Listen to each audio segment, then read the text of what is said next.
India का net FDI collapse कर गया है फाइनेंशियल ईयर 25 में और 97% तक कोलैप्स कर गया है और ये हिस्ट्री में पहली बार ऐसा हुआ है। ज्यादा डिटेल देखते हैं इसकी आगे क्या कहा है इसके अंदर कि चलिए पहले समझ लेते हैं कि एफडीआई क्या होता है।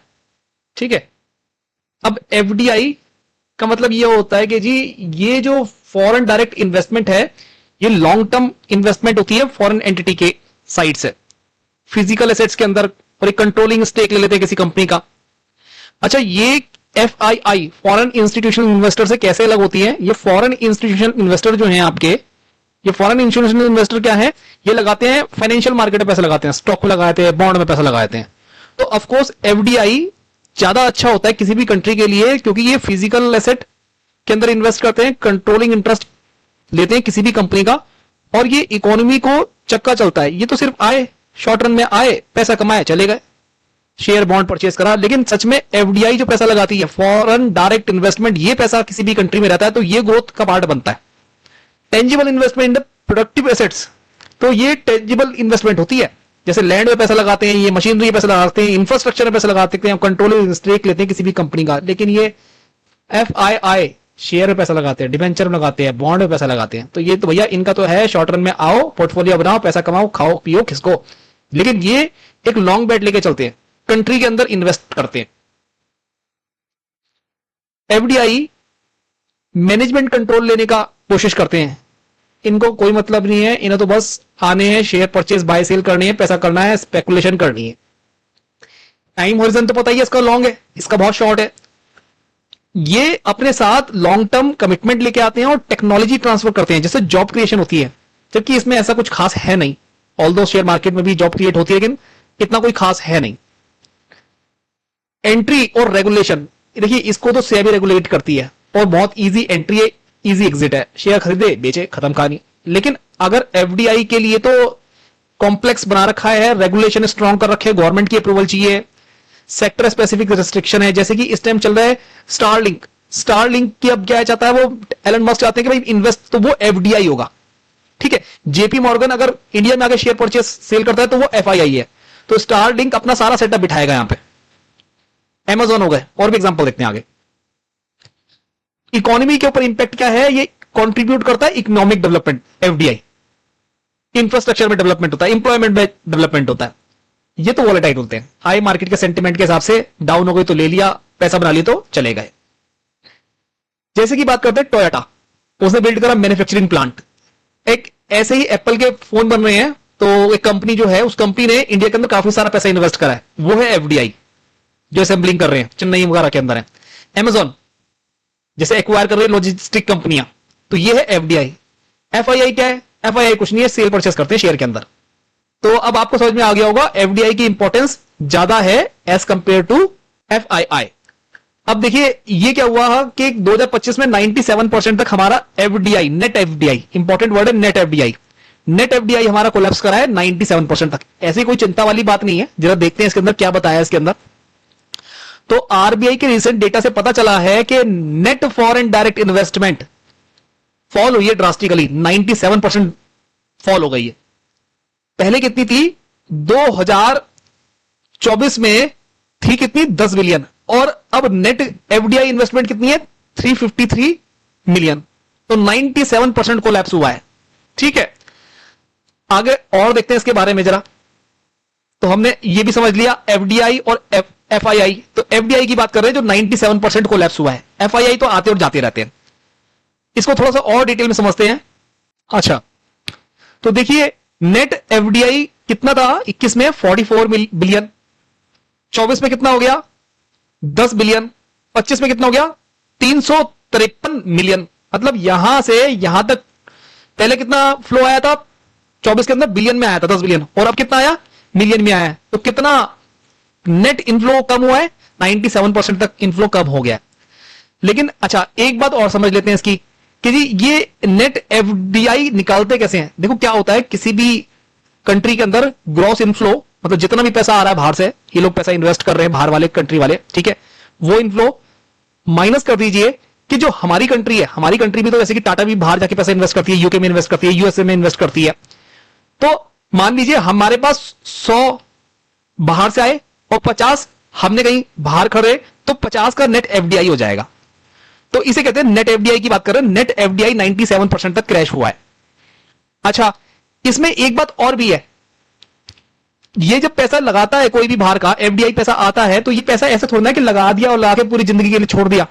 पैसा लगाया है, इंफ्रास्ट्रक्चर करवाया है, मैनेजमेंट कंट्रोल लिया है, लेकिन अल्टीमेटली पैसा तो कमाएंगे, तो पैसा तो कमा के वापस ले जाएंगे। तो उसे कहते हैं कि रिपेट्रिएशन ऑफ फॉरेन फर्म। तो पैसा लगाया इन लोगों ने, और जब पैसा कमाया तो भाई पैसा कमाया तो वे बेच के निकल के भी जाएंगे, लेकिन इनका टेन्योर लॉन्ग होता है। ठीक है ना। अब देखिए आगे देखते हैं ये मैटर क्यों करता है नेट एफडीआई। देखिए मोर एक्यूरेट पिक्चर बताता है कि जी आपके देश के अंदर कितना पैसा नेट, मतलब क्या, आप विदेशियों ने हमारे यहां कितना पैसा इन्वेस्ट करा लॉन्ग टर्म में और हमने उनके यहां कितना निवेश करा, ये नेट हो गया, नेट एफडीआई। ये बताता है कि आपके पास आपकी कंट्री में नेट कितना पैसा इन्वेस्ट हुआ। तो ये बहुत एक्यूरेट पिक्चर बताता है ये फॉरेन कैपिटल की, कितना रिटेन्ड है आपकी इकोनॉमी में। और जितना पॉजिटिव होगा, तो मान के चलो वो 1000 करते हैं हमारी कंट्री में इन्वेस्ट फॉरेनर, और हम उनकी कंट्री में 200 करते हैं, तो 800 प्लस है हमारा, तो उस पैसे का इस्तेमाल इकोनॉमी चलने में होएगा, प्लांट परचेज करे जाएंगे, रोजगार बढ़ेगा, इकोनॉमी बढ़ेगी। और नेगेटिव का मतलब, हाँ नेगेटिव का मतलब थोड़ा है तो गलत ही कि भाई आपने लगाए, उन लोगों ने लगाए 500 और हमने बाहर कंट्री लगाए 600, मतलब इतना भी नेगेटिव नहीं है। ये डिपेंड करता है कि आप जो पैसा लगा रहे हैं दूसरी कंट्री में, आप ग्लोबली एक्सपेंड करने के लिए लगा रहे हैं। टाटा 600 लगा देता है तो ग्लोबली एक्सपेंड करने के लिए लगा रहा है। तो ऐसा नहीं है कि नेट अगर नेगेटिव आ जाएगा तो भाई बेकार ही होगा सब कुछ। अभी भी इस केस में नेट एफडीआई 97% तक क्रैश हुआ है, लेकिन अगर हम देखेंगे ना पिछली बार जो पैसा आया था, मतलब पिछली बार मान लो 100 बिलियन आया था, तो इस बार जो है उससे ज्यादा पैसा ही आया है। नेट नेगेटिव इसलिए हो गया क्योंकि भाई इन लोगों ने क्या करा, जब पैसा लगाया है अब उनको अच्छी, लास्ट सितंबर के अंदर मार्केट बहुत पीक पे थी, तो इन लोगों ने स्विगी का जो आईपीओ आया था उसमें से इन लोगों ने एग्जिट मार लिया, हुंडई का आईपीओ आया वो एग्जिट मार लिया। अब कभी ना कभी तो अपना वो प्रॉफिट बुकिंग करेंगे ना, तो ऐसा कोई खराब बात नहीं है। हाँ लेकिन लॉन्ग रन में अगर ये होता रहता है और नेट एफडीआई नेगेटिव रहेगा तो कंट्री के लिए इतना अच्छा नहीं माना जाता। लेकिन अभी ऐसी कोई दिक्कत वाली बात लगती नहीं है। पॉलिसी मेकर इसको मॉनिटर करते रहते हैं और देखते रहते हैं, और इंडिया अगर ग्लोबल इन्वेस्टमेंट हब बनना चाहता है तो वो चाहेगा उसका नेट एफडीआई पॉजिटिव हो और साल दर साल बढ़ता रहे। ऑल्दो जो लोग पैसा लगाएंगे बाहर से वो कभी ना कभी तो प्रॉफिट बुक करके पैसा लेके जाएंगे, और जब वो पैसा लेके जाएंगे तो उस टाइम नेट एफडीआई कम भी होगा। तो ये हमने समझ लिया इसके बारे में। तो ये लोएस्ट है जी, इस टाइम 97% क्रैश हुआ, तो इस बार इस साल जो है इस 25 के अंदर सबसे कम नेट एफडीआई का पैसा आया, मतलब विदेशी पैसा ज्यादा वापस ले गया, प्रॉफिट बुकिंग कर ली उन लोगों ने। अच्छी बात यह है कि हमारा ग्रॉस एफडीआई इनफ्लो फिर भी ठीक है, उसमें ऐसा कोई दिक्कत वाली बात नहीं है। तो कुछ एग्जांपल्स दे रखे हैं आपको। देखो कैश आउट क्यों हुआ, क्योंकि हाई प्रोफाइल आईपीओ आए थे। तो पहले भाई उन लोगों ने बहुत बिल्कुल बेसिक से, जब कंपनी लिस्टेड भी नहीं थी तब से उन्होंने पैसा लगाया, और जब आईपीओ के दाम अच्छे मिले तो भाई हर कोई पैसा कमाने आया, तो उन्होंने भी अपने एग्जिट करी अपनी होल्डिंग और अपना पैसा लेकर अपनी कंट्री में लगाए। जब उन्हें मार्केट फिर अच्छी लगेगी फिर पैसा लगा देंगे। तो उसमें तो उनको भी अपना देखना ना पूंजी कहां पे लगानी है एफडीआई वालों को। तो ये मैं आपको बता ही चुका हूं।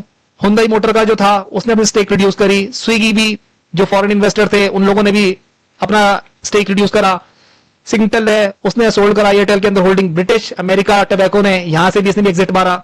जो भी उनकी रिक्वायरमेंट थी प्रॉफिट बुकिंग करी, पैसे की रिक्वायरमेंट थी उनकी। तो ये है आपका एफडीआई।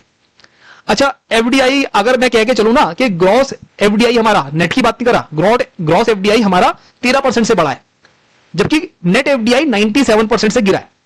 और ये जो है हमारा किस सेक्टर में है, मैन्युफैक्चरिंग में है। अच्छी बात है, इंडिया के लिए तो मैन्युफैक्चरिंग सेक्टर में पैसा खूब है, अच्छी बात है, तभी तो हम एक डेवलप्ड कंट्री की तरफ जा पाएंगे। फाइनेंशियल सेक्टर में आया, एनर्जी में आया, कम्युनिकेशन में आया, इन सब सेगमेंट में करीबन 60% टोटल इनफ्लो आया है।